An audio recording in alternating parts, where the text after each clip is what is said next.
Magandang buhay mga kabayan. Mula rito sa MacArthur's Park, patungo naman ako ngayon sa Palo Cathedral. Noong patungo ko sa MacArthur's Park, iniisip ko kung anong monumento itong nadaanan ko kanina. Ngayon ay naalala ko na. Ito pala ang Boy Scout Monument.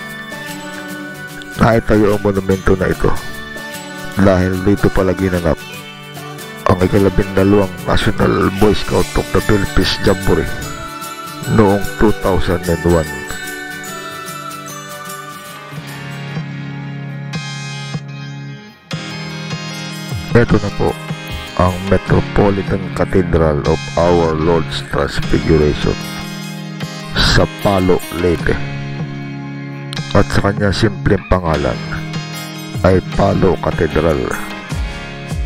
Natatagpo ang parokya noong Oktubre taong 1596 sa pamumuno ng mga paring Jesuita, at ang unang simbahan ay itinayo noong taong 1598.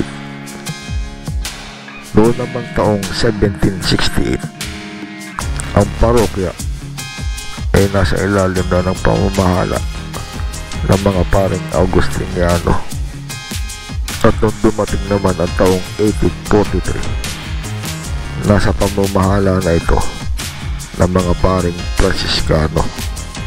Ang parokya na ito ay naging katedral noong March 25, 1938, at naging pansamantalang ospital noong kasagsagan ng World War II simula October 20, 1944 hanggang March 7, 1945.